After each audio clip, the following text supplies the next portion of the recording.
जय हिंद दोस्तों, मैं शिवम ठाकुर आपका अपने परिवार नौकरी विद एमके पर हार्दिक स्वागत करता हूं। दोस्तों, आज मैं बात करूंगा यूपी पुलिस में आंसर की और फिजिकल डेट के बारे में। देखिए, पेपरों की जो कटिंग है वो आना शुरू हो गया है। जैसे एग्जाम नहीं हुआ था उससे पहले पेपर कटिंग आती थी, एक दिन में एक आ गई, दो आ गई, तीन आ गई, ऐसे ऐसे ही अब शुरू हो गया है खेल। कल आज ही की कटिंग है ये। देखिए, ये थी सिपाही भर्ती को जल्द पूरा करने की कसरत शुरू। ऐसी कटिंग आपको अब रोजाना देखने को मिल ही जाएंगी। ये चलता ही है, पहले से नियम बना हुआ है कि अखबारों का कभी कोई सा अखबार देगा, कभी कोई सा।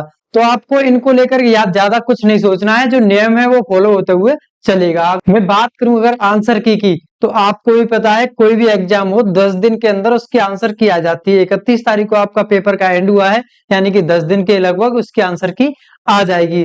और कुछ गलत सवाल होते हैं जिनको आपको क्लेम करना है। तो मैं बात करूं, देखिए उनको भी देखेंगे। सबसे पहले मैं देखूं आंसर की के बारे में। तो मैंने बताया आपको, यानी कि 10 दिन के अंदर जब भी कोई एग्जाम होता है 10 दिन के लगभग लगते हैं और उसकी हमारी क्या है, आंसर की आ जाती है उस एग्जाम की। मैं बात करूं, पहली आंसर की आती है, उसके बाद एक आती है रिवाइज्ड आंसर की।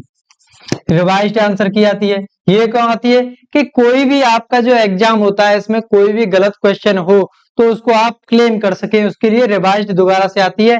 पहले ये आएगी, आपको लग रहा है इसका ये ऑप्शन सही नहीं है, आप उस पर क्लेम करेंगे। उसके बाद रिवाइज्ड आएगी कि जो भर्ती बोर्ड है उसने कौन सा उसका उत्तर माना है। मैं बात करूं रॉन्ग क्वेश्चन की, देखिए 10 शिफ्टों में एग्जाम हुआ था और कई शिफ्टें हैं जिनमें रॉन्ग क्वेश्चन आए हैं।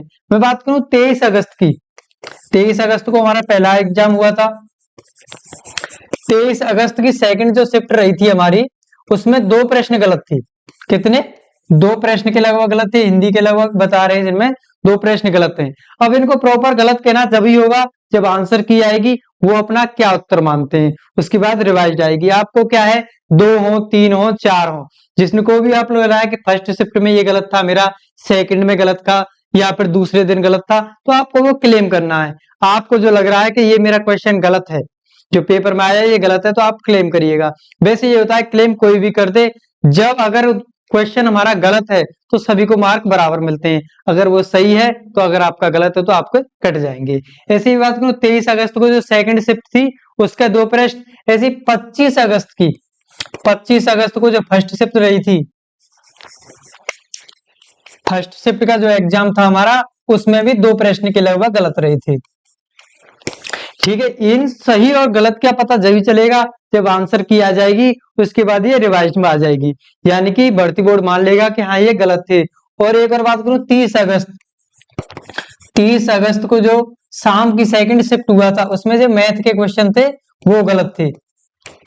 मैथ के जो क्वेश्चन आए थे 3 से 4 क्वेश्चन के करीब, 3 से 4 क्वेश्चन इसमें बात करूं तो ये भी गलत बता रहे हैं। ठीक है, ज्यादातर आपने भी देखा होगा ग्राफ वगैरह का, और इसमें कानन वाला, हिंदी में जो कानन वाला पर्यायवाची था वो उसका, क्योंकि उसके दो ऑप्शन थे। तो इस प्रकार से सभी शिफ्टों में ज्यादातर एक या दो क्वेश्चन ऐसे थे जो बच्चों को लग रहा है गलत है।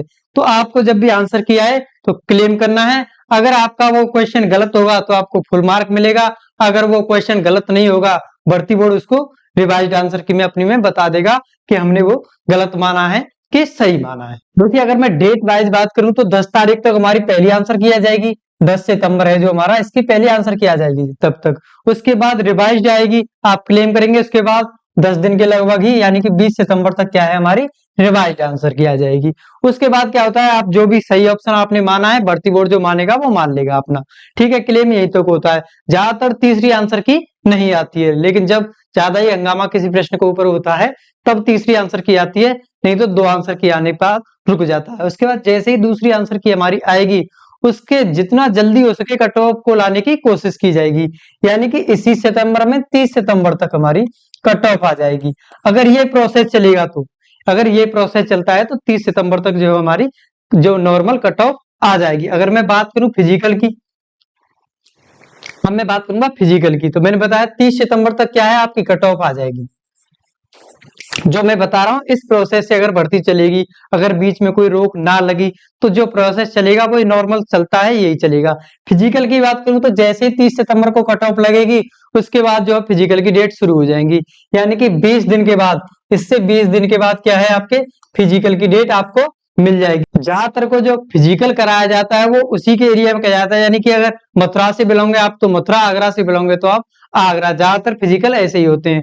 और जब ज्यादा एक जगह पे भीड़ ज्यादा हो जाती है तो दूसरे डिस्ट्रिक्ट में आपको भेज दिया जाता है। तो मैं बात करूं 30 सितंबर के बाद 20 दिन, यानी कि 20 अक्टूबर के लगभग, 20 अक्टूबर से हमारे क्या है, 20 अक्टूबर से फिजिकल शुरू हो जाएंगे और लगभग ये 1 महीने के लगभग चलेंगे, यानी कि 20 अक्टूबर से 20 नवंबर। 1 महीने क्यों, देखिए 3 गुने तो नॉर्मल बुलाते हैं, एसएससी जीडी का रिजल्ट आया है उसमें भी देख सकते हैं आप, 8 गुने बुलाए थे, तो लगभग 1.5 महीने के करीब उसके फिजिकल चलेंगे। तो ऐसे ही इसके भी लगभग 1 महीने के करीब तो फिजिकल चलेंगे।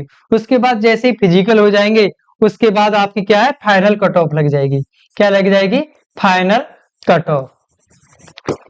और फाइनल कट ऑफ लगेगी इसके 20 दिन के बाद। कब, जब 20 नवंबर को आपका ये फिजिकल कंप्लीट हो जाएगा, उसके 20 दिन के बाद, यानी कि 10 दिसंबर से लेके 15 दिसंबर के बीच आपकी क्या है, फाइनल कट ऑफ लगेगी। ये था। और वैसे भी आप सुन रहे होंगे कि जो ज्वाइनिंग देने की डेट है वो जनवरी और फरवरी है, यानी कि जो ज्वाइनिंग लेटर दे दिए जाएंगे वो जनवरी और फरवरी माह के बीच दे दिए जाएंगे। तो उसी हिसाब से अगर 10 से 15 दिसंबर के बीच हमारी जो फाइनल कट ऑफ है वो लग जाएगी, तो तभी पॉसिबल हो पाएगा कि जनवरी और फरवरी के बीच आपको जो ज्वाइनिंग लेटर है वो मिल सके। ये मैंने नॉर्मल आपको तरीका बताया। अगर नॉर्मल वे से अगर ये भर्ती जैसी चल रही है, जैसे री एग्जाम की टाइप से ना रुके, यानी कि अगर नॉर्मल वे से भर्ती चली रही तो आपको जनवरी से लास्टिंग से फरवरी के शुरुआत में आपको क्या है, जो ज्वाइनिंग लेटर है वो मिल जाएंगे और आपकी ट्रेनिंग शुरू कर दी जाएगी। शुरुआत में जेटीसी होती है, फिर उसके बाद आरटीसी होती है, जेटीसी आरटीसी। ये यहाँ पर जहाँ की आपकी ज्वाइनिंग होती है और जहाँ पर आपको ट्रेनिंग के लिए भेजा जाता है वो सेंटर होता है। मैं बात करूँ ट्रेनिंग की, तो देखिए इसके लिए भी क्वेश्चन उठते हैं कि क्या एक ही बैच में चले जाएंगे। देखिए 60,000 भर्ती है हमारी, 60,000 जगह है और 60,000 बच्चे लग जब एक साथ जाएंगे तो इतने सेंटर तो है नहीं। 2018 की भी बात कर लें आप, 2019 की भी बात कर लें, तो उनमें भी 2-2, 3-3 बैच बने हैं। 2018 में 3 बैच बने थे। ऐसे बैच बने थे कि शुरुआत वाले चले गए थे एक बैच में, उसके बाद दूसरा बैच गया था और उसके बाद जो तीसरा बैच उनका गया था जिनके डॉक्यूमेंट वेरिफिकेशन में टाइम लग गया था। तो 2018 में ही 3 बैच बन गए थे। और ट्रेनिंग की बात करूं तो कुछ को तो यूपी मिला था, जो शुरुआत के ट्रेनिंग गए थे उनको यूपी मिला था, और जो बाद में गए थे उनको यूपी से बाहर भी भेजा गया था। कहाँ, यूपी से बाहर भी भेजा था। सोच सकते हैं जब 41,000 और 49,000 वाली में बाहर भेजा गया था तो ये तो 60,000 है। तो इसमें भी अगर एक साथ ट्रेनिंग कराने की कोशिश की जाएगी तो सबको साथ लाया जाएगा, तो आधे यूपी में ट्रेनिंग करेंगे, आधे यूपी से बाहर करेंगे। अगर सबको यूपी में ट्रेनिंग कराने की जरूरत पड़ेगी तो लगभग 3 बैच इसमें से बनाने पड़ेंगे, यानी कि लगभग 1.5 साल तो नहीं की ट्रेनिंग हो जाएगा। 3 बैच, 6 महीने 6 महीने 6 महीने। तो मेरे हिसाब से ज्यादातर को बाहर भी भेजा जाएगा, तो लगभग 2 बैच तो इसमें से बन ही जाएंगे। कितने बैच, 2 बैच तो नॉर्मल तरीके से आपके बन ही जाएंगे। और आप सोच रहे हैं कि 2 बार मेरिट लगेगी, तो ऐसा तो इम्पॉसिबल ही है, क्योंकि जो भर्ती बोर्ड करता है इतने बच्चों को पहले ही ले लेता है कि अगर जरूरत पड़ी तो लास्ट में कट ऑफ के बाद, जब फाइनल कट ऑफ आती है उसके बाद मेडिकल होता है, और मेडिकल में पुलिस के में इतना होता है कि ज्यादातर बच्चे फेल नहीं होते हैं, ज्यादातर सिलेक्शन ले जाते हैं, तो जो जगह है वो पूरी पूरी भर ही जाती है। 2 बार मेरिट लगाने की जरूरत कहाँ पड़ती है, जहां मेडिकल बाद में हो जाता है कट ऑफ के बाद, और वहां पर पूरी जगह है वो हमारी भर नहीं पाती, इस वजह से दोबारा मेरिट लगाई जाती है। लेकिन इसमें ऐसा नहीं होगा। तो ये नॉर्मल वे था। और पुलिस से संबंधित कोई भी जानकारी हमें मिलती है तो हम आपके साथ उसको जरूर शेयर करेंगे। मिलूंगा आपको अपनी अगली नेक्स्ट वीडियो में, तब तक के लिए धन्यवाद।